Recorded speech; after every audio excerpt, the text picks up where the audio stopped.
गुरुर्ब्रह्मा गुरुर्विष्णुः गुरुर्देवो महेश्वरः गुरुः साक्षात् परं ब्रह्म तस्मै श्री गुरवे नमः तस्मै श्री गुरवे नमः तस्मै श्री गुरवे नमः. We are in chapter 5 of Amrut Anubhav, OV number 31 we are going to see today, and this is the topic about chapter about that Sat, Chit, Ananda are only used to counteract, neutralize Asat, Achit and Dukkham. And till now we have seen the explanation about Sat. Till last week we saw the explanation about Chit.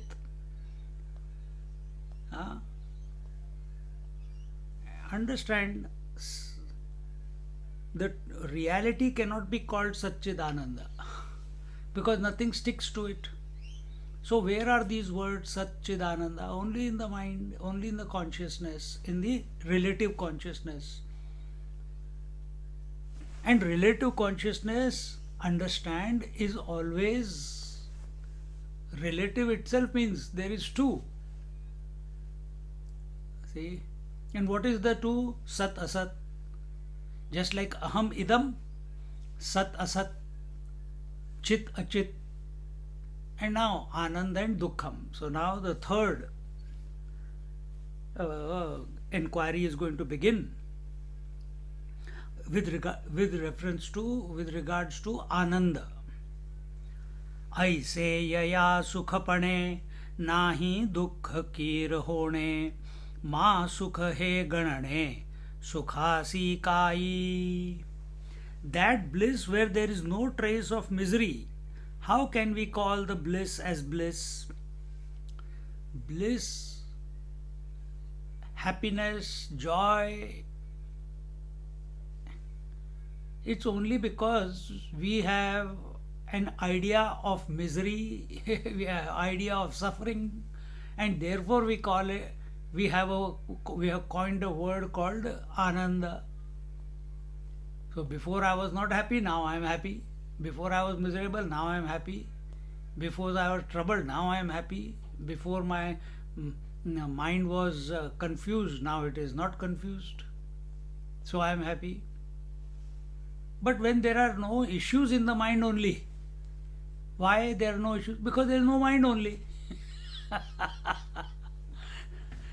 There are no issues in the mind. There is no misery in the mind. Misery is by way of thoughts. The misery is by way of identification with the thought. You cannot stop the thoughts completely. They will come even afterwards. Initial stages we stop it. When there is no identification, there is no ownership with the phenomena, then where is the question of being happy? Then what will it be? It will be an happiness-less happiness, blisslessness bliss, experiencelessness experience. This is the language which is used. This is what it means. In the same way, the bliss is of such a nature that there is no trace of misery in it, That being so, is it necessary to call the bliss as bliss and to keep declaring, I am Ananda, I am blissful, I am top of the world, I am happy, I am not angry, I am not a jealous person, I am not a ahankari. So, in the same vein, I am blissful, positive. Before you were saying passively that I am not angry, I am not jealous, I am not ahankari. Now you are saying I am blissful, I am conscious, I am existing. Are you stupid or what? You are always existing. You are conscious, otherwise, how can you even think? How can any equipment function? That we saw that before. See? So we have to come to this. So there is no need to refer to the bliss as happiness, joy, etc. So therefore, just as we had the enquiry with regards to Sat and Chit, here Ananda also, it is a word which is not required to be utilized once there is no misery. You don't, again I'll say the same thing. Once there are no disturbances in the mind, don't need to focus on sleep. It will happen. You will merge. You will be absorbed. Same way, when we are, same thing is the previous chapter where we talked about Vaikhari Madhyama Pashyanti Para. How long you have to keep chanting that name of the divine? As long as there is some other corruption still showing its hood, as long as there is some other thought which is hijacking your attention, as long as there is some disturbance in the mind, even one disturbance, till then you have to keep chanting the name of the Lord or Om. See? And when there is no disturbance in the mind, you will become available. You will say, Arey, there is no disturbance for 10 minutes, 15 minutes, half an hour. I had no disturbance. I was only focused on Om. And automatically from inside, then why should I chant Om? Now there is no disturbance. It will automatically stop. This we have to begin this journey of Vaikhari Madhyama Pashyanti Para on a daily basis. Then we will experience what we are saying.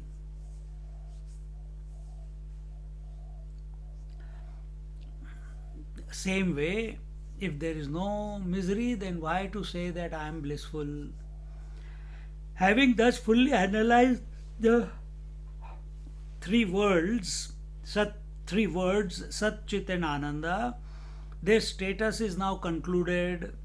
Manaoni sadasat sadatve gele, chit chidatve mawalale, sukha sukha zhale, kahina ki. Therefore, the existence and its absence, the consciousness and its absence, and the joy and its absence cancel one another mutually, leaving none of them behind. Just like when the wife is divorced, the husband goes out along with her. You don't need to keep working now. I have divorced the wife, now I have to divorce the husband also. No, you don't have to. If the wife is divorced, husband also goes with her. Exactly the same. Think about this one.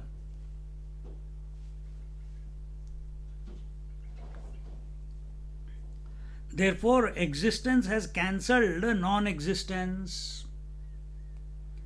Consciousness has cancelled inertness. Happiness has been cancelled by wrong conclusion. Happiness has cancelled misery. Not happiness has been cancelled by misery. No. We are going in the positive. Is it same thing written in your book also? Happiness has been cancelled? No, they're wrong. Some mistake there. Happiness has cancelled the misery. Then what remains? None of these pairs of opposites remain after mutual cancellation. This nothing is one method of meditation. See? So this nothing is on what the nihilists they contemplate upon, shunya, that there is nothing after that. Because self cannot be known, self cannot be ideated, self cannot be imagined, self cannot be spoken about, self cannot, no words can reach it. Therefore they just call it shunya, nothing. See? So therefore this nothing is one method of meditation, and for that we have given you before, contemplate on space, sit in front of a wall with eyes open.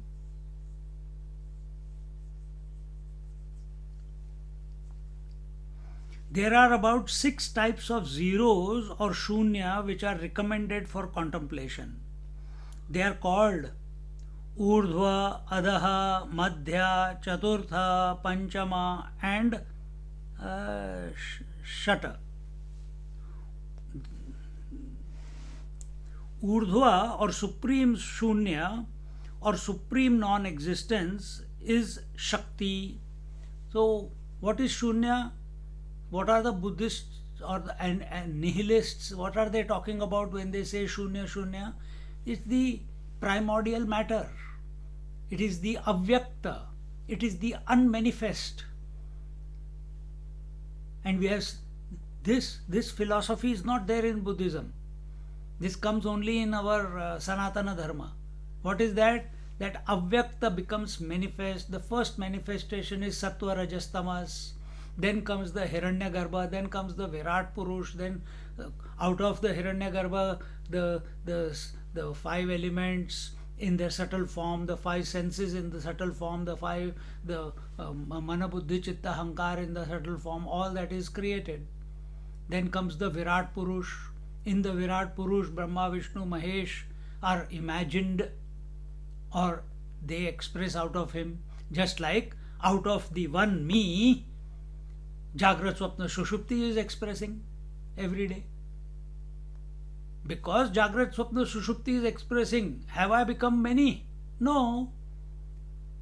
That Ishvara, the Virat, when in him the phenomena of Brahma, Vishnu, Mahesh is happening, is he disturbed by it? No.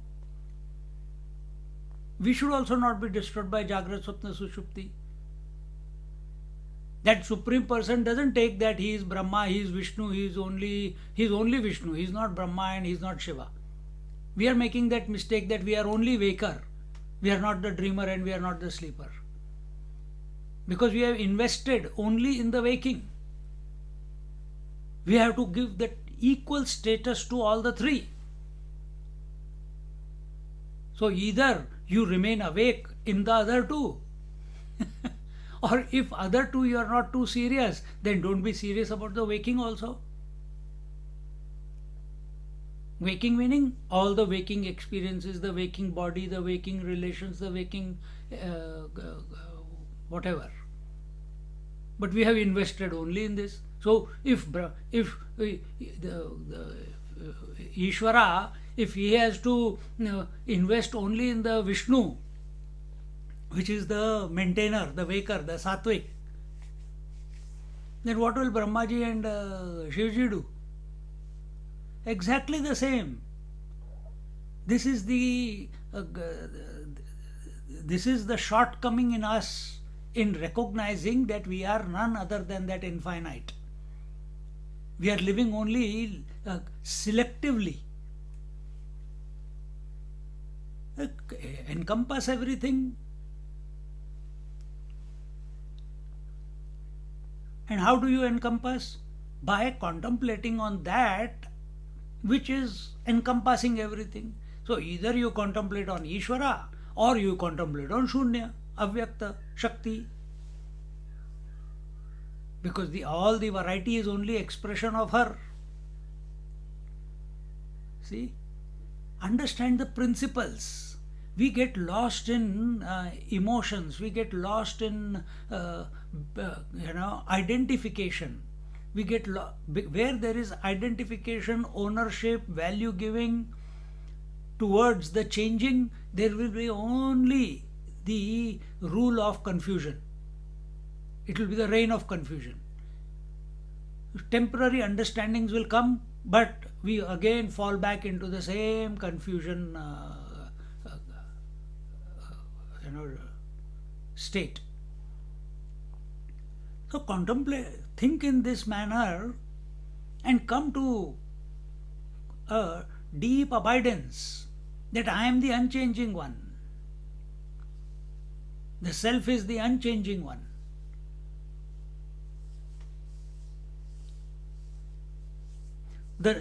So Urdhva or Supreme Shunya or Supreme non-existence is Shakti.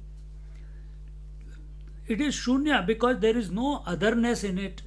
Why? Multiplication has not happened within it.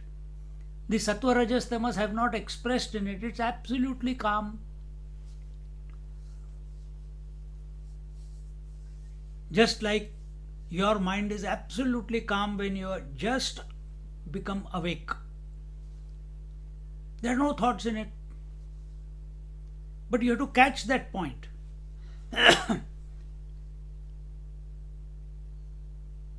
Or just like for last 5 seconds, I kept purposely silent. There was no thought. You were awake. You are alive. But in the mind, there was no thought. So we have to access this silence. We have to access this Shunya. Same thing in our scriptures is told as the Bhutakash, Chittakash, Chidakash.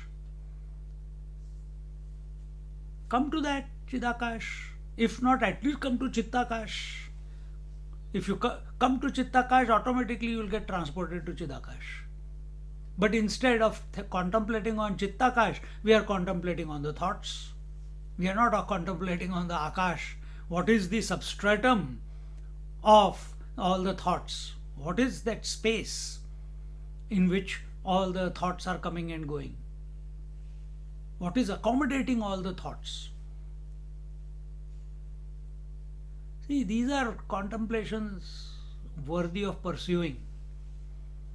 नहीं तो वही भज गोविंदम same all that is necessary, but it must lead to this contemplation. It is Shunya because there is no otherness in it. The Shakti, the potentiality which is not other than Shiva, is called Urdhva Shunya.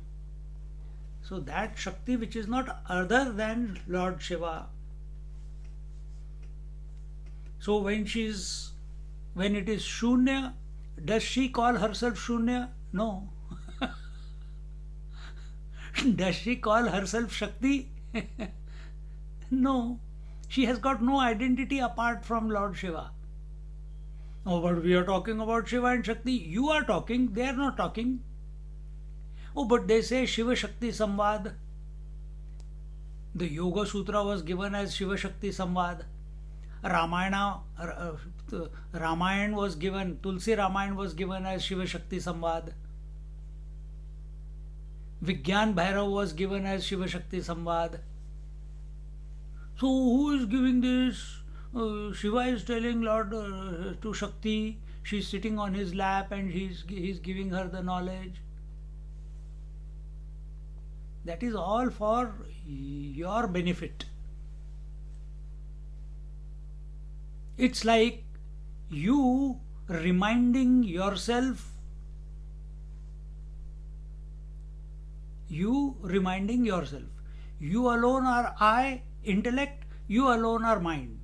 You alone are clarity, You alone are confusion. See, so has your mind and intellect become two? Has the mind become separate? Confusion is something someone else's? No, it is you only. You only, your mind only gets confused. Your mind only comes to clarity. So just like that, it's like aham giving knowledge to idam. And the nature of idam is manifestation, unmanifestation. See.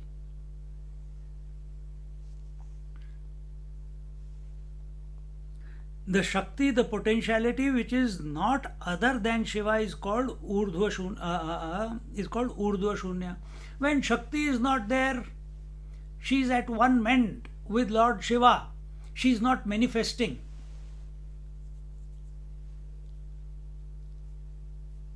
What is it like?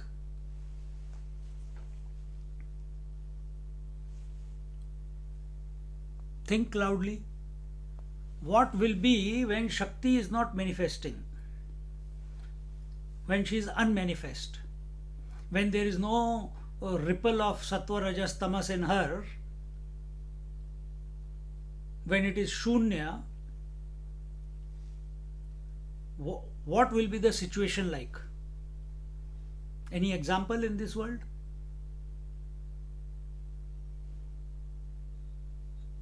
Deep sleep, sir. Huh? Deep sleep. Close. Deep sleep is for individual. When we are talking about Shakti, when she is unmanifest, Shiva is not unmanifest. Yes, if you are thinking of as form, yes. But when we are talking about Shakti, we are only talking about Shiva and Shakti, no? So Shiva is always awake. So what will it be like? It will be like the Shakti meaning his potentiality, she is not expressing. Then when she is not expressing, Shiva is not disturbed.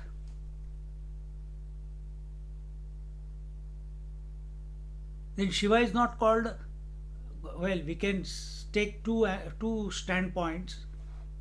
Then Shiva is also not called Shiva because there is nothing manifest. Potentiality is not manifesting.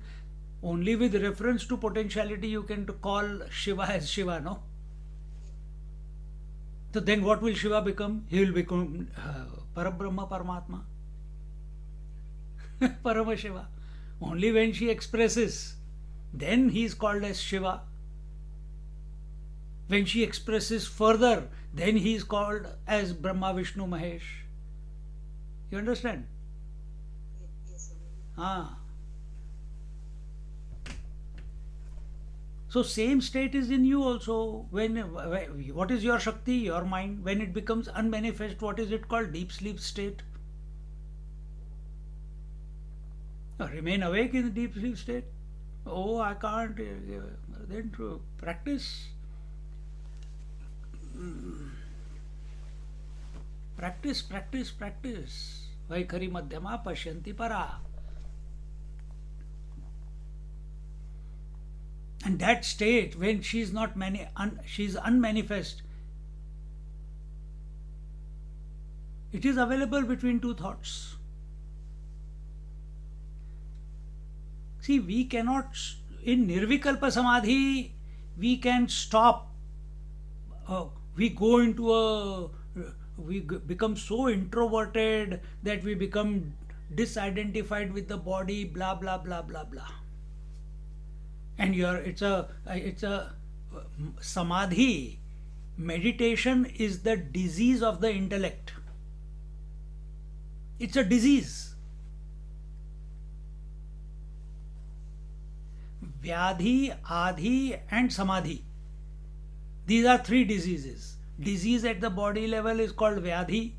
Disease, emotional disturbances, psychological disturbances are at the level of subtle body is called Adhi. And disturbances or disease or at the causal level is called Samadhi.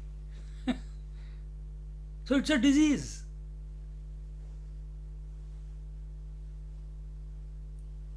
Oh my God, I have been practicing a disease for so long.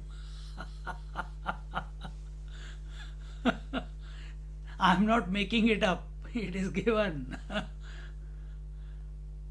Vyadhi, Adhi, Samadhi.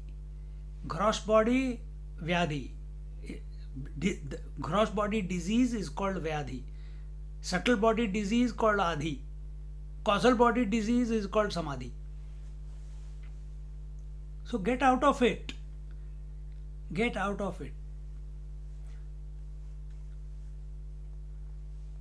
And how do you get out of it? While living your daily living, ever be in tune with that. Body disidentification doesn't mean killing the body. Body disidentification only means that even when body is functioning, senses are functioning, mind is functioning, you are unaffected by their functioning. Then you are Sahaja Samadhi. That is your natural state.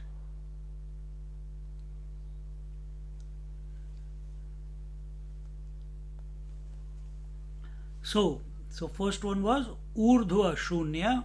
Now next one, the second, Adaha Shunya, is called Shaktopaya or Jnana Marg practiced by Ramana Maharishi. It comes in Upadesh Sar. When the seeker inquires, where is this Aham? The I falls and disappears in the heart, in one's own being. This Hridaya, this heart which loots away everything, like the ocean which takes away all the waves into itself, or like the gold which engulfs all the ornaments inside itself, this Hridaya is the Adaha Shunya to which contemplation is directed. In the previous one, where it was called Shunya, there was nothing to contemplate upon.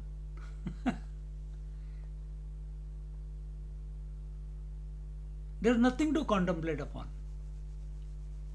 That is your natural state. No effort can be put, no words can be spoken, no comprehension can take place. So even though I said you are thinking of the Shunya, but what is the resultant? Nothing. You cannot do anything and reach Shunya. You have to just catch that this is how it is. It is. Where now in the next one step lower, it is the Swamiji is saying it is the who am I inquiry, where am I, what am I, who am I inquiry.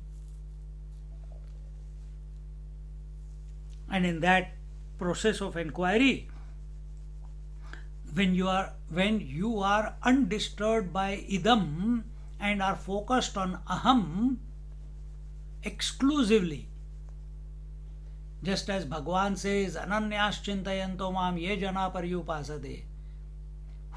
Whoever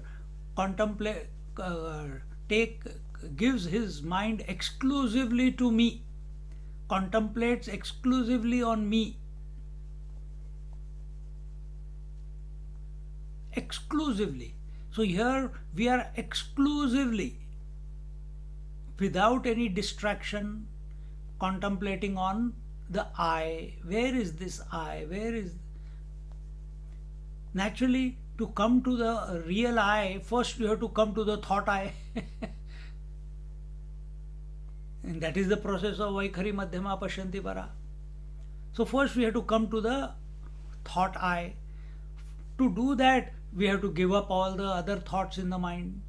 To give up other thoughts in the mind, first you have to come to this conclusion that unnecessary involvement in the senses and through the senses in the world is unproductive. Enough of it. What has it given me from childhood till today? Other than distraction, other than just remaining in the cyclical loop of waking dream, deep sleep. I haven't achieved the eternal fulfillment, that is my nature. This conclusion, you can listen to satsang, but this conclusion we have to come to within ourselves. Then we will become available to this who am I inquiry. Naturally, not by force. Not because someone is telling you. Not because you are reading some book. All that will be like kshanik vairagya, shmashan vairagya. For some, when you are in satsang, we are listening to deep in contemplation. After satsang is over, acha bhai kaun si movie hai? Let's put on the movie. I have missed my serial, let's watch the serial.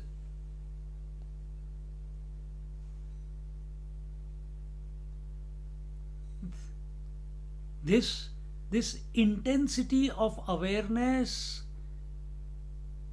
with reference to who am I, it must continue, it must percolate your entire 24 hours. And on and on and on and on.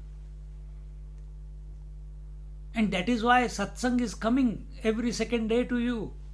Or you can listen to satsang every day, wherever. But not because you are addicted to satsang, but because we are focused on who am I. I don't want to dilute that contemplation of who am I. For that purpose, to remind me of that, I listen to satsang. Because when I talk to myself by myself, sometimes mind gets distracted. When I listen to satsang, it remains focused for 1.5 hours.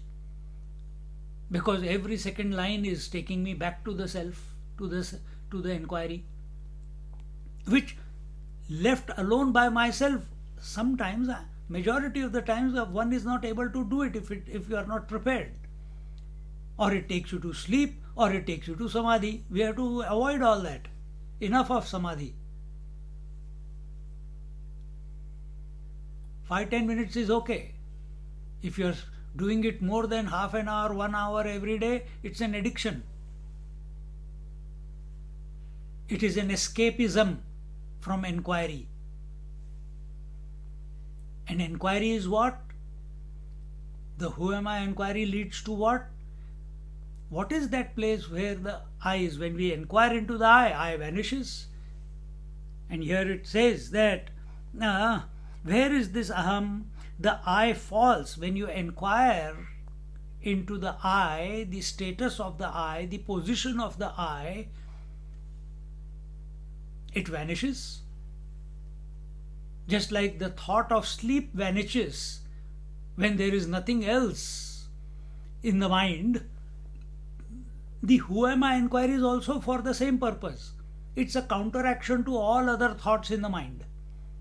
And when there is no thought to disturb, only the I thought is there, then it will dawn upon the seeker. Then why am I? Who am I? Who am I? I am already I. Why am I thinking of I? And the I thought also dissolves. I remains, but without a thought, without expression of a thought. Now, if we have already dissolved all other thoughts by who am I inquiry, now the I thought also dissolves. Now what is left in the mind? Again zero. No I thought, no aham, no idam, isn't it? Again, so this is called the, what is the word? The adaha shunya. This is called adaha shunya. And what is this dissolution like? Disappears in the heart. And what is this heart? In one's own being, the hridaya which loots away everything, just as the ocean loots away, means keeps absorbing all the waves into itself. So also all the thoughts are being absorbed, or in this inquiry, the I thought is getting absorbed into the heart. Heart is the all-encompassing principle. See?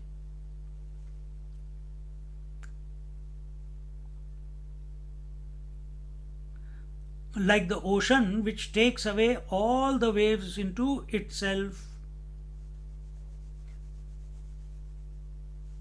Now, to take all the waves into itself, now don't think that the ocean is waiting for the waves to merge into back into itself. Or gold is waiting all the ornaments to melt back and become gold. No, they are already gold. Whether the form manifests or doesn't manifest, ornament is already gold. Whether the wave expresses or doesn't express, the wave is already ocean. So, what is this heart? Heart is the recognition, coming to this realization that this I, this unstruck I, this indestructible I, is the source of everything.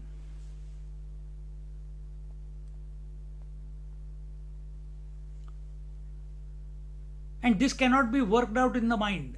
This has to be directly experienced. So first was, there was nothing. If Avyakta is not there, then Shiva as Shiva is also not there, only Paramashiva.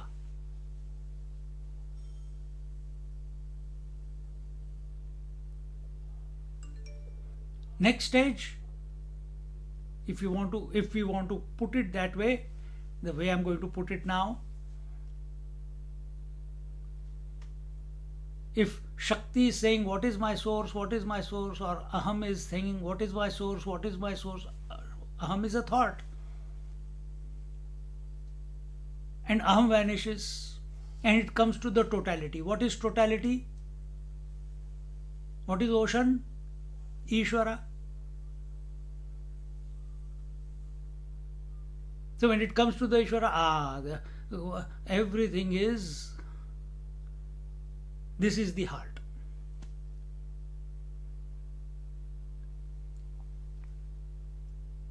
The Hridaya which loots away everything, like the ocean which takes away all the waves into itself, or like the gold which engulfs all the ornaments inside itself, this Hridaya is the Adaha Shunya to which contemplation is directed.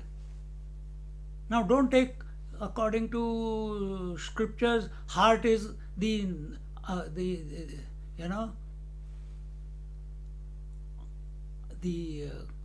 avidya kama karma is the heart. It has to be broken.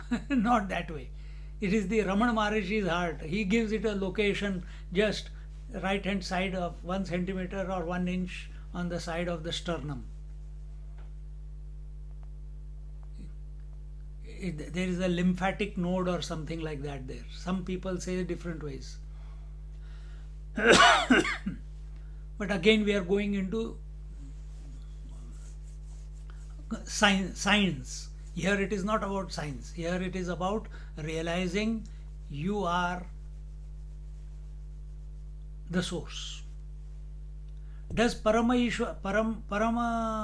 Shiva say he is the source? No, no need.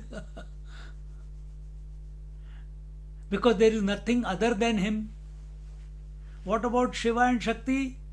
Shiva says, Shiva recognizes that his Ardhangini is there. Paramashiva doesn't, but Shiva says.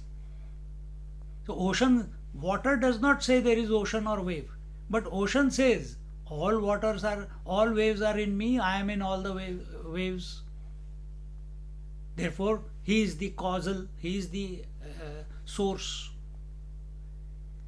Same way, coming to the heart means this Adaha Shunya means that coming to the total. Then next one, the third is Madhya Shunya.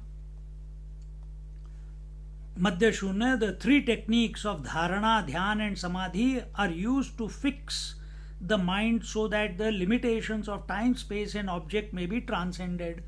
All this explanation of Urdhva Shunya, Adaha Shunya and Madhyama Shunya, this is coming in the Shaktopaya. Just like Keno Upanishad. What is it? Kena plus Upanishad. Shaktopaya, Shakti plus Upaya. Upaya means technique.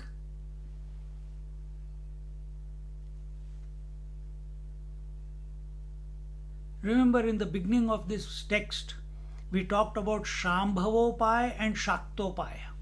Shambhavopaya are the techniques by Shambhu Maharaj, meaning Lord Shiva, and Shaktopaya is the techniques,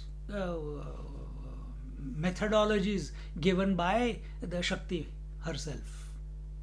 When we are pursuing the so Kundalini is Shaktopaya, Kriya Yoga is Shaktopaya, whereas Vigyan Bhairav is all Shambhavopaya. All meditations there are for so either you come directly to the conscious principle, pure consciousness, or you pursue the Shakti, settle her down, and you are there where you are supposed to be, which is Lord Shiva, because you cannot deny. You and Shiva are not different, so you can't deny yourself under any circumstances. All that is taking place is we are getting hijacked by the thoughts. So in Shaktopaya, we are dealing with matter.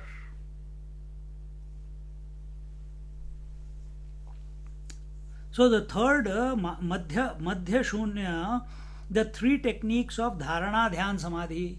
Dharana is focusing. Suppose we are taking the name of the Lord. When we start taking the name of the Lord and we are getting distracted every now and then, but say we sit for half an hour or 10 minutes, in 10 minutes we are able to focus on the name of the Lord, Om for example, for 1 minute, then 30 seconds we are distracted, then 1 minute again we are able to focus. That 1 minute focus with a distraction, then again 1 minute focus, then that total thing is called dharana. It is called dharana. Why? Intermittent focus. Intermittent focus is dharana. So how do you remove this intermittency? How do you remove this disturbance? You choose some point of focus. Like Ramana Maharishi uses this the heart. You can choose the third eye. You can choose the Kanthakoop. You can choose the heart chakra. In yoga, they choose the nose tip. They do Tratak on that. See, in Kundalini, they focus on the 7 chakras one by one. So where is this? It is somewhere, no? Even though everything is imagination, no doubt. But we don't know that. We are taking this body to be real. We are taking this speech to be real. We are taking this satsang to be real. Important. So as long as the body identification is there, as long as this feeling that I am an agent, I have to do something, and when we use the equipment or we use some aspect of the changing to focus, then it becomes dharana. The attention is put on the gross. So you could be even putting your attention on not only on the body, you can put it on the statue, you can focus on the picture,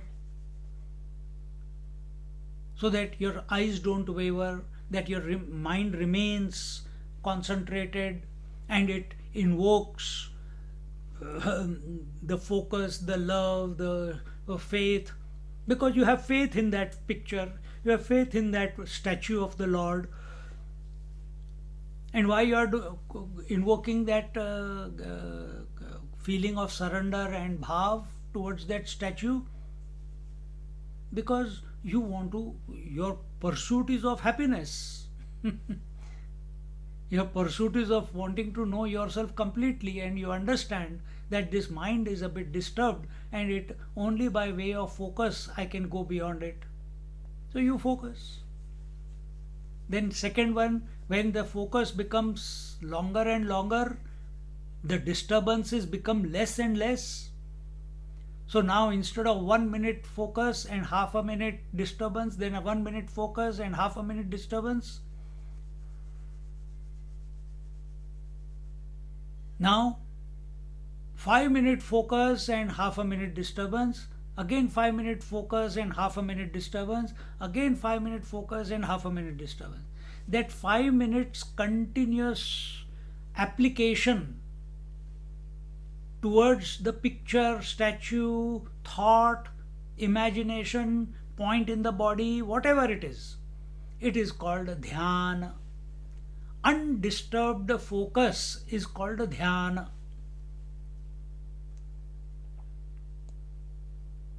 And in that dhyan, what happens? That you lose this idea that you are focusing also. In dharana, because of the disturbance, you keep seeking out that point of focus. In dhyan, you lose this putting efforts to remain focused. It's effortless in dhyan. So for that 5 minutes, you were effortless. Then there was a disturbance. That 5 minutes can increase to 15 minutes, half an hour.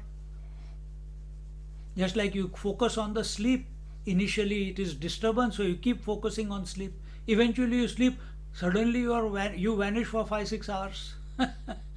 Sometimes in between a dream comes, again that is also given up, and again you fall back into sleep. So if you were aware of what was taking place in the mind, you will be in dhyan. But because we are not aware, it is called sleep. See? But then sleep is not continuous. It comes and goes. Some people get intermittent sleep, isn't it? They get up 10 times at night, 5 times at night. Then their focus on shunya or sleep is intermittent, dharana. Continuous sleep, dhyan.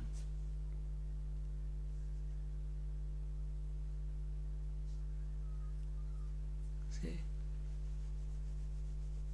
Then what will be samadhi? Samadhi will be knowing that I am sleeping. The mind is sleeping. That will be samadhi.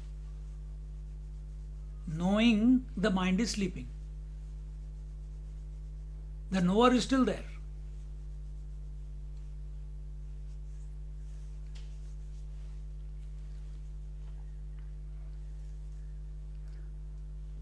So the three techniques of dharana, dhyan and samadhi are used to fix the mind so that the limitations of time, space and object.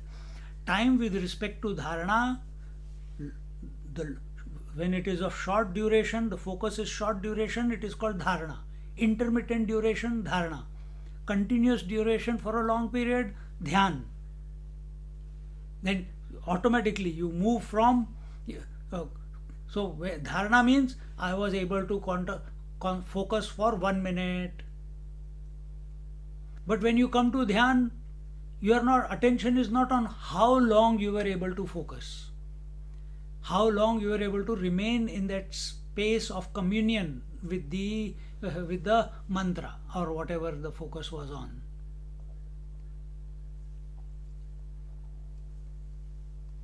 And the last samadhi, dharana, dhyan, samadhi is with reference to the object. There is no objectivity in the mind whatsoever. What does it mean there is no objectivity in the mind? In dharana it was intermittent. In dhyan it was continuous. And the peak of dhyan, the knower and the known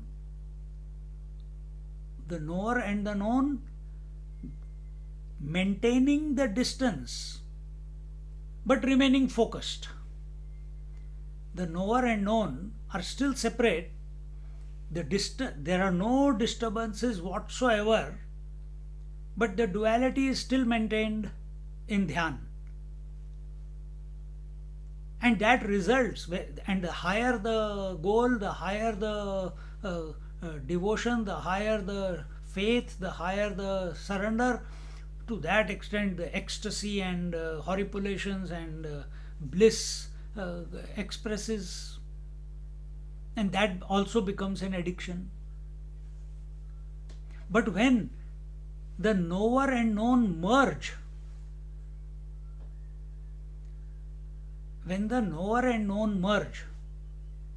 then samadhi happens. Then, because knower and known, meditator and meditated upon,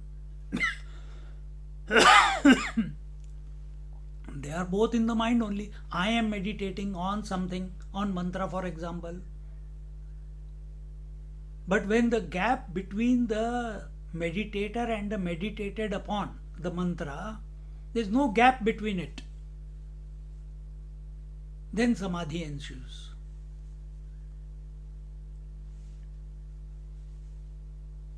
Here the mind is fixed. Here is giving another example. Swamiji is saying, here the mind is fixed at the brow, madhya, or the throat, kanthakuta, or the heart, or the palate. So first is this point, second is this point, third is the heart, which I told. Either you take the Ramana Maharishi heart, or the other heart is the sternum. Sternum is the heart, the solar plexus. Or the palate. Palate is the top part. When the mind is fixed at any one place and no other place is searched, it is dharana. This is what I told you just now. And when no other object is sought, it is dhyana. So when many people tell us, Swamiji, I am chanting Om Namah Shivaya, but every now and then Shri Krishna Sharanam Mama comes, or Om Aim Rim Rim Klum Klum, that mantra comes, and suddenly Dattatreya comes. Another person, few months ago, she called, Swamiji, I have been initiated by my Guru. I went and took the initiation, and now I am confused. Should I chant that mantra or should I chant? But my heart says chant Om Namah Shivaya, but he gave some other mantra, and I am not interested in chanting that mantra. Some people are there, in childhood they have been initiated, and now they are grown up. That time they had no choice. And they remain in this confusion. What should I do? What should I do? As long as confusion is there, do all of them. Get exhausted. I have been initiated by 14, 15, 16 Mahatmas. Which one is my Guru? Whom should I follow? If there is a smorgasbord buffet in front of you, will you keep asking, which one should I eat? If you are really, who will ask this question? Who will ask, should I eat Indian or should I eat Chinese or should I eat Thai or should I eat pizza or should I eat continental? Who will ask? Who is not really hungry? The one who is hungry, he will not ask the question. He will go and he will automatically go there and he will know that I need to fill up my tummy. That's all. It doesn't matter what. There is enough varieties. He will be pulled to what is nourishing to him.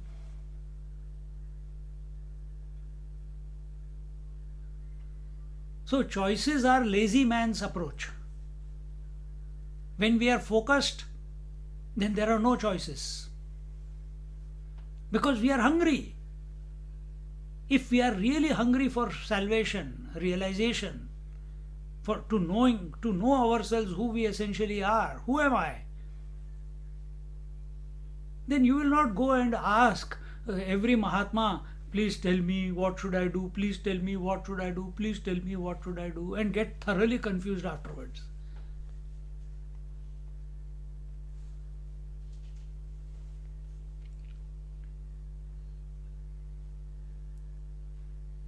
So have compassion on yourself. Have compassion. Don't don't mistreat it in the name of devotion, going to 100 gods, going to 100 Mahatmas. Going is not a problem. After that, getting confused and आ बैल मुझे मार बोलते हैं ना,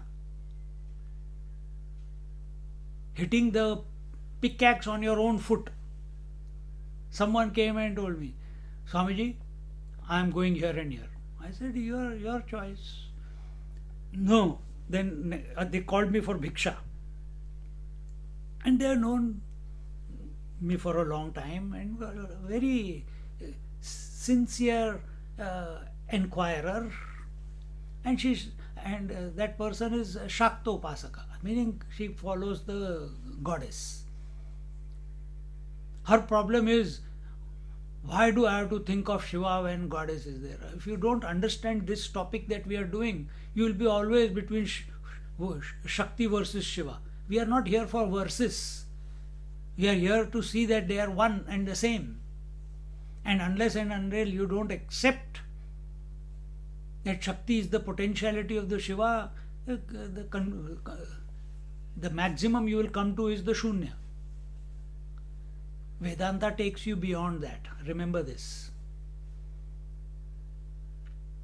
So they said, oh Swamiji, I am going here, there, everywhere. And one day she called for bhiksha, and she said, after they don't give food without questions.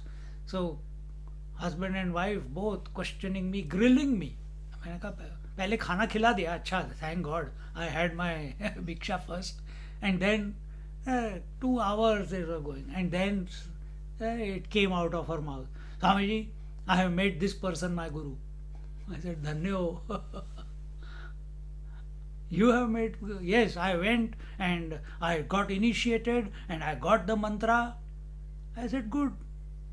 Are you satisfied? Yes, I am satisfied. But it was an arrogant response to my question. Yes, I am satisfied. You know, I feel that Mahatma is an elderly one, and I needed some elderly guidance, and so I requested, and they said, come, I'll give it to you, and I went and I took it. 6 months later, they again went to that ashram, spent some time, came back. Again, they called me for bhiksha. They call bhiksha only when they have a problem. What is the problem? Oh, that Mahatma eats meat. I think I made a mistake. अब क्या करेंगे? Did he call you to get initiated? No. You yourself went there. You yourself asked for initiation, and now, having come close to that Mahatma, because Bengali Mahatmas eat. Some of them are not able to give up the twitch of the tongue, the desire of the tongue. Very difficult. 2 problems are there: taste and speech.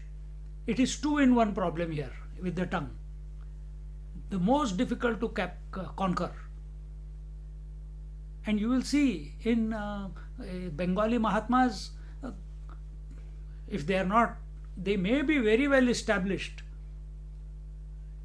but they have got enough arguments. They'll eat fish, they'll eat meat, even though they are practicing Vedanta. And this person was so disturbed, so disturbed. Now what do you tell them then? You know?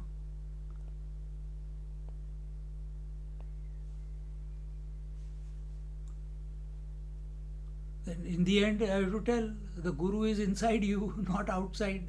Why you are shortchanging yourself by seeking this person as a Guru, that person as a Guru? Why you want an elderly person? Find that elderly person inside. God is there, your mother is there. Mother meaning the goddess is there. Because wherever you go in this world, for some time it will look good, but there will be always some shortcoming, because the nature of the changing is, for some time it looks good, after some time it looks not good. For sometimes it will give joy, afterwards it will not give joy. The sweet meat gives joy, but if you keep eating, it will not give you joy. You will vomit. Same thing is with gurus, because we have gone after a body. We have not gone after the truth. So discover the Guru Maharaj, discover the Shakti, discover the Shiva within as an inseparable reality from you. That should be our goal. And for that, whoever comes is our Guru. The husband is Guru, the wife is Guru, the teacher is Guru, the children are Guru. Every moment we are getting exposed to some knowledge by way of seeing, hearing, touching, feeling. Life is continuously throwing at us. Are we available to learn the lessons that life is giving us? No, we have invested all our efforts and energies and focus on finding a physical guru who is elder, not knowing that he eats meat and got initiated, and afterwards bad mouthing that person. Who asked you? No Guru Maharaj asks anyone to. There are some people, I'm not saying there are not. Those who have an axe to grind, those Mahatmas who have an axe to grind, they'll keep making more and more, give more and more initiation. But in Vedanta there is no initiation.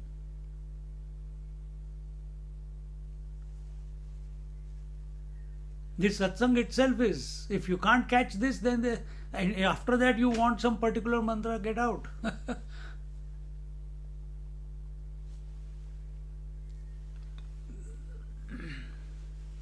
See?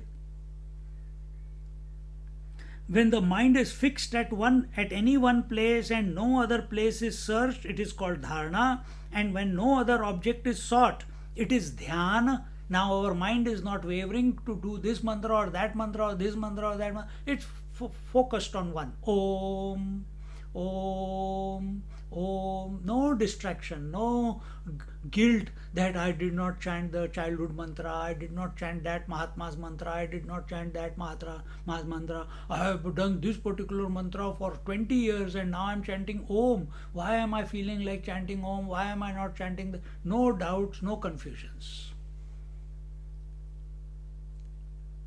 The rule is from many to one. Are you coming to one? That is focus.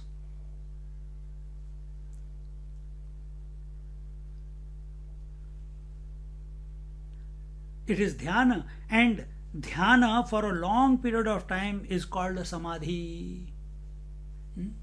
Then samadhi again is savikalpa and nirvikalpa. We are not going to go into that. Again, savikalpa again is broken into two types, which is what is it? Drishyanuvit and Shabdanuvit.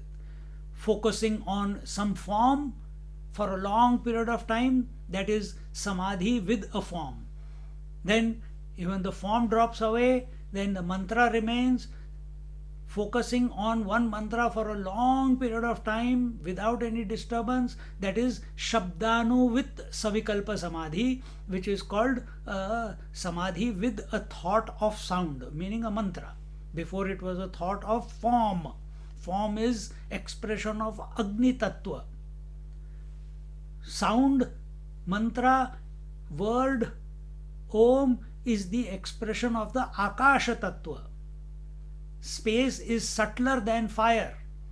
From fire came air, from air fire, from fire water, from water earth. So we are transcended, we are becoming finer. When we do Shabdanu with Savikalpa Samadhi, the sound is there, meaning the thought is there, and we have moved from Agni Tattva to Akash Tattva. And when that also dissolves away, the sound also dissolves away, with understanding good. But when it dissolves away, then the Nirvikalpa Samadhi begins.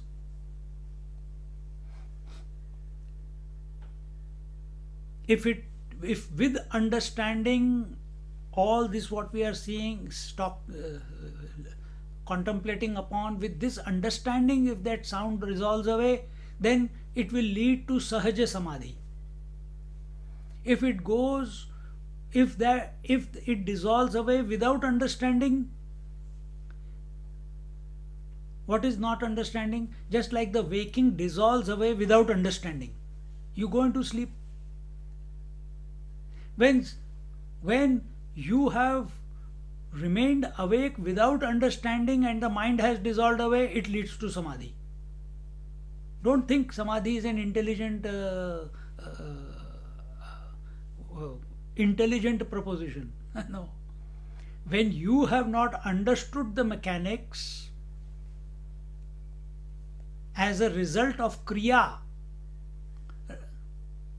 without inquiry, when it has happened, then it leads to Samadhi. If we have inquired subjectively, all we did was chanting the mantra for focus. That focused mind is applied on the inquiry. Where do you do the inquiry? You do it during the whole day. Your 24 hours you are focused on the self, no? Then you have gone into Samadhi, no doubt. But then you take Samadhi also to be just another episode, like the waking episode, dream episode, sleep episode, and Samadhi episode. Then it is over.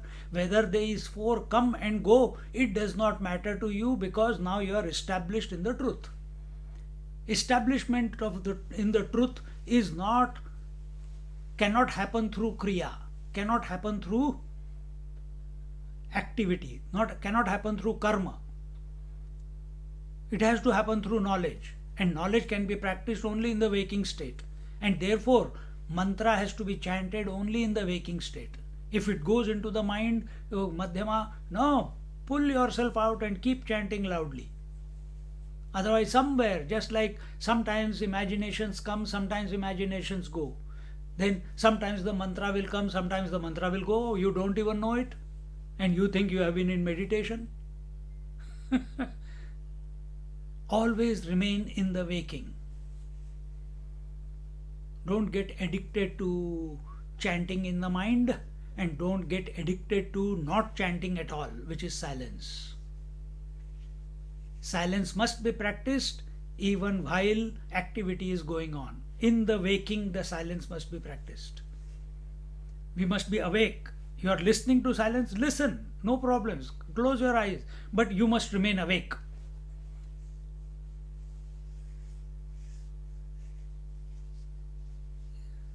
These are subtle things which we don't tell all the time, but now the topic is there, so it's coming.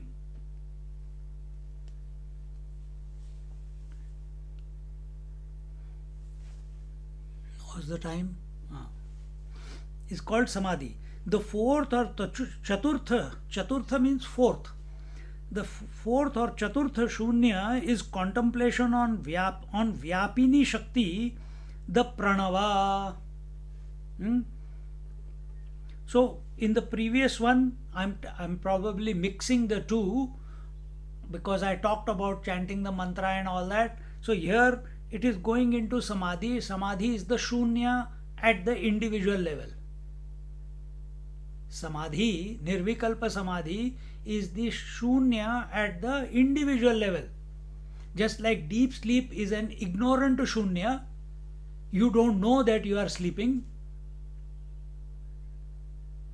When you know your mind is not, when you don't know, why you don't know, you don't know.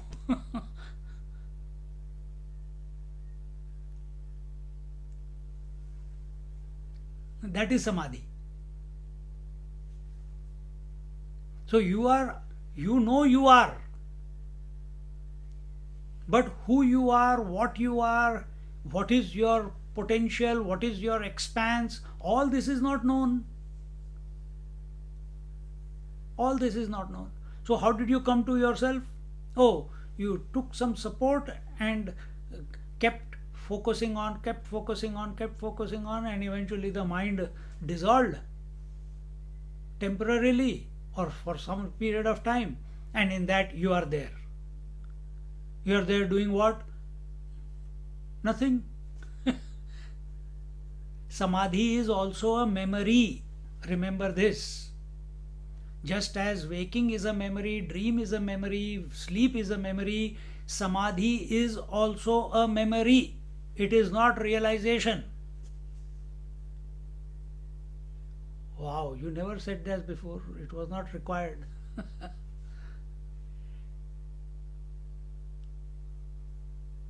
See. Now the fourth one, Chaturtha Shunya, is contemplation on Vyapini Shakti, the Pranava. Pranava, another name for Pranava is Om. There are three types of Om: Vaidika Om, Shaivika Om, which is pronounced as Hum or Hunkar, and see the Shakti Om, a Hrim. I am reading this, I am thinking, yaar, I have taken this last time, but I can't remember covering this topic. Probably I skipped it because I didn't understand it.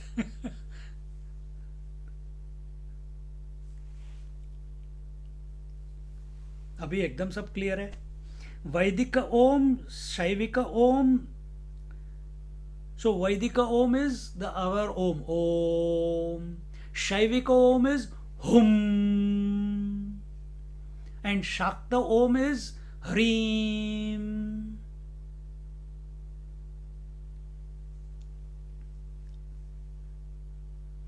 Christian Om is Amen. Yeah. Other religions Om is Amin. All comes from this only. Apabhransh. Distortion. Incomplete, but when it comes to Om, Hum, or what do you call Hrim, where you see in Buddhism they say Hum, they don't say Om, Hum. The fourth Shunya is thus the all-pervasive energy of Pranava from the individual level to the totality.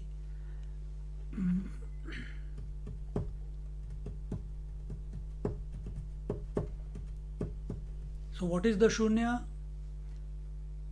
It is just like the sun and his potentiality called heat and light are pervasive everywhere. We say there is heat and light coming from the sun, but sun has got no idea that his potentiality is called heat and light. Because it is inseparable from him. Yet it is affecting the whatever it is, wherever it is reaching. We say the light is bright. It is not dark, because for us dark is night where there is no sun. We say light is, sun's light is, well, it is bright. But from sun's point of view, there is no concept of brightness and darkness.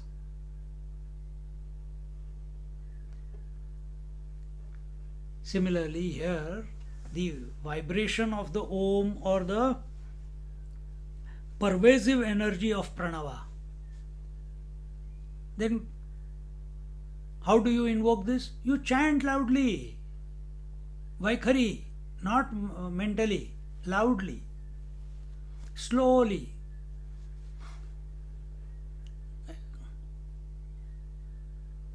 Pranavam dirgham uccharyam. Initially you do that. Then prana bandhanat lina manasam. Then catch the point between two ohms. There he is talking about prana bandhanat, catch the point between the two breaths. But you can catch the point between two ohms, the sandhi, the juncture. That's where the answer is. That's where you are. That's where the truth is. To catch. Truth is all pervasive, but you have to catch it somewhere. Just like houses are everywhere, but you come only to your house, no? To live. Yeah.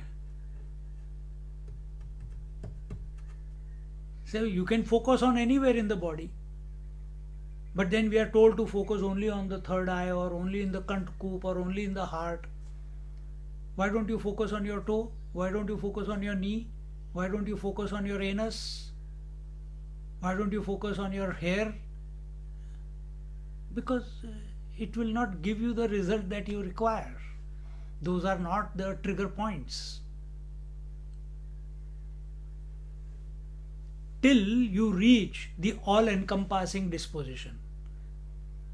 If you come to the all-encompassing disposition, then every aspect of is a manifestation of the divine. Then Lord Krishna's hair is also divine, Lord Krishna's Makar Kundal is also divine, Lord Krishna's mace is also divine, Lord Krishna's Sudarshan Chakra is also divine, Lord Krishna's Pitambari is also divine, his Morpank is also divine, his one mala is also divine, his Kaustubhamani is also divine, his hair on the left chest is also divine, the Shri. So every aspect, every limb, every accompaniment of the Lord is divine because he is all encompassing. He knows he is that. But till we are not, till we are not, then we need to focus somewhere.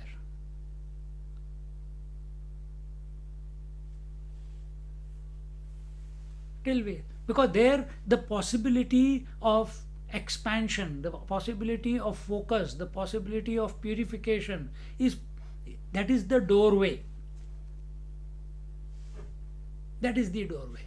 The third eye is the doorway, the Kantkup is the doorway. They have their limitations also. But to begin, the focus there is healthier than focus on Mooladhar, Swadhisthana and Manipur. It's better to focus on the heart chakra or the Kanthakup, the hollow of the throat, or the third eye.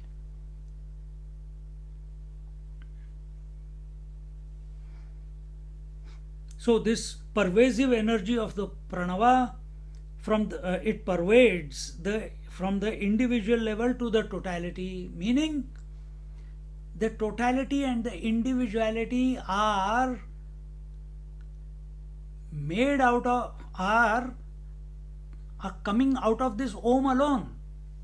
Om is the unstruck sound of the Ishvara.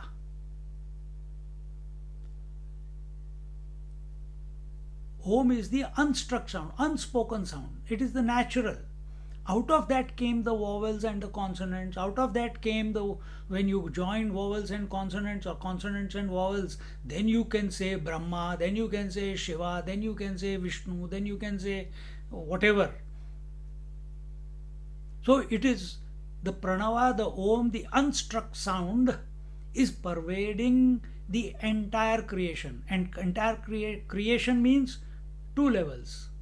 Creation just doesn't mean waking dream, deep sleep, samadhi. Creation means the microcosmic creation and the macrocosmic creation. The Vyashti, the individual, and Samashti, the total. Om is pervading the entire. Just like the water is pervading the total oceans and the individual wave. Same way.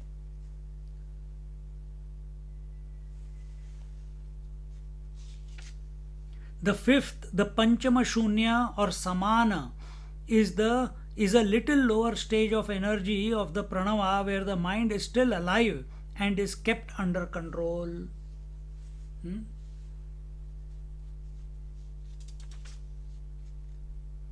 The sixth type of Shunya is Unmana, where the pranava is involved in such a way that the mind is transcended. Unmana is where the aham vritti and the idam vritti bheda are totally obliterated. This is a very high level of contemplation. Adi Shankaracharya defines Unmani state thus: the modifications in the thoughts as they pass from object to object are absent in the absence of objects. The state of thought is called Anadhara, Nirvikara, or Unmani. The modifications of the thoughts as they pass from object to object are absent in the absence of objects. Thoughts only appear when the objects are there.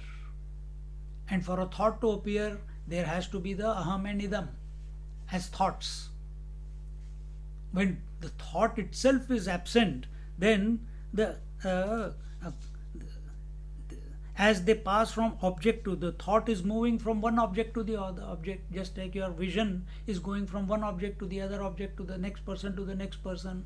Similarly, mind is also going, the eye is also going from one object to another object to another object. It's creating, and then the thought is getting created. As they pass from object to other, are absent in the absence of objects.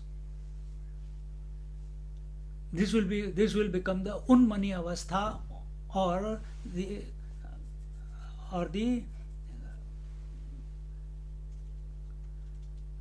this is the state where the Avdhutas are totally disidentified with all vrittis. Let the thoughts come and go, they are not concerned.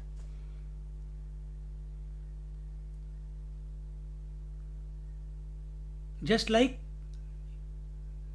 are you concerned? From childhood till today, waking, dream, deep sleep have come and gone.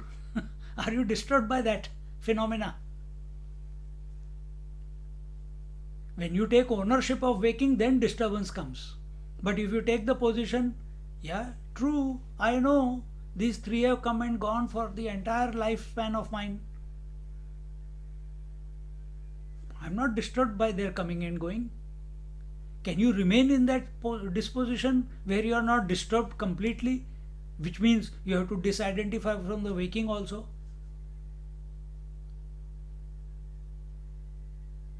Unmani. Mana means mind.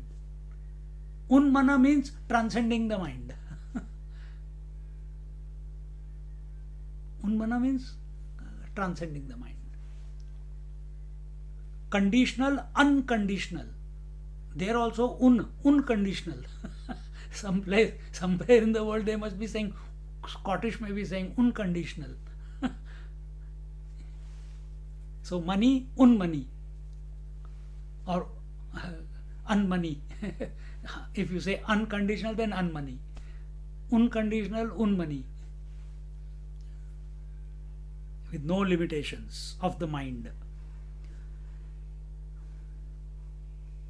So the Panchama Shunya or Samana is a little lower stage.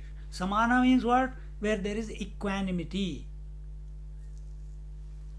Where there is equanimity. Where the mind is still alive and is kept under control. And the sixth one we saw is the Unmani Avastha, where we transcend the mind also. In this way,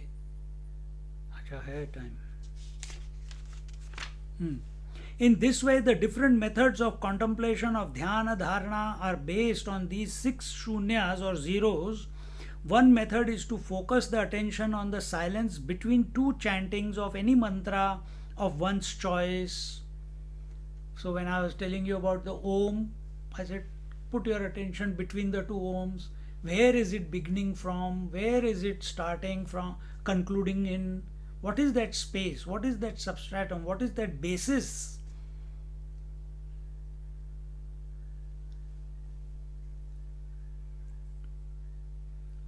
Just by focusing on that, automatically the gap between two Oms will keep expanding.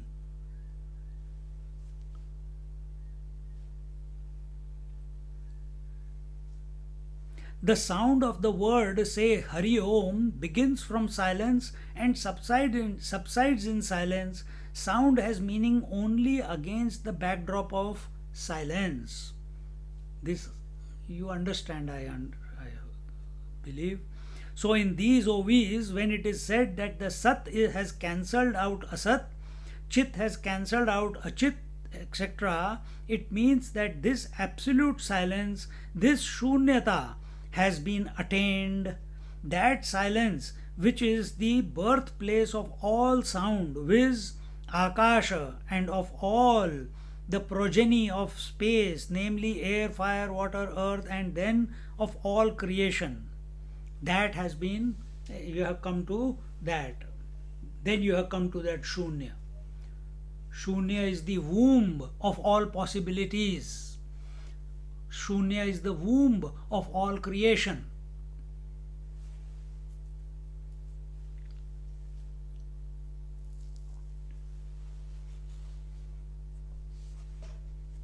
अरे कहीं तो पहुंचो. Go from, give individuality up, go to totality. If not, go to samadhi. Because one less person troubling at home, always in meditation. Or go to Ishvara, be one with him. Or go to Vaikuntha, Saket, Kailash. Or go to Avyakta, which is not other than Shunya. Or go to Ishvara, or come to abide in the infinite truth.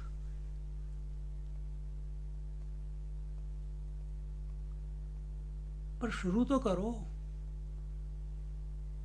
It is the same Paramashiva who is expressing in the Ishvara. It is the same Paramashiva who is expressing as the Avyakta. It is the same Paramashiva who is expressing as Brahma, Vishnu, Mahesh. He is the same Paramashiva who is expressing as the Virat Purush. He is the same Paramashiva who is expressing as the material of the creation. He is the Paramashiva, alone the Paramashiva, who is expressing as life in every living being. He is the same Paramashiva who is alone the seeing, hearing, touching, feeling, tasting. He is the same Paramashiva who is expressing as the thoughts.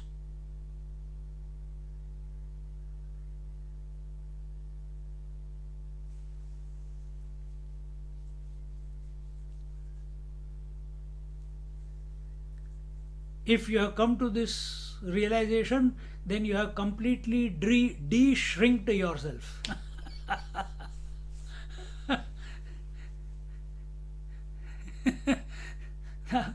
Nothing can stick to you. No concepts, no imaginations, no past, no future, no identity, no ownership. Then you are as you are.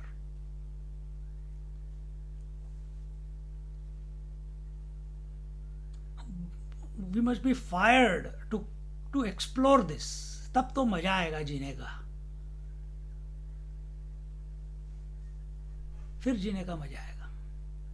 नहीं तो वही अब breakfast क्या है, then what is for lunch, then what is for dinner. अच्छा अभी सुबह का सत्संग इस स्वामी जी के साथ हो गया. After food, I lie in my bed and listen to that Swamiji. Then in dinner, I got a smorgasbord. I got a buffet of satsang in front of me. But uh, satsang is too after breakfast, before breakfast, before lunch, before dinner. Any other time satsang? No, no, no, that is not my time. No, it should be 24 by 7. Anyway, I'm just teasing this mind how it goes in different avenues. Enjoy. Om Purnamada Purnamidam Purnaat Purnamudachyate Purnasya Purnamadaya Purnamevavashishyate. Om Shanti Shanti Shanti.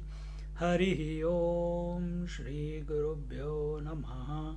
Harihi Om. Sit quietly for a moment.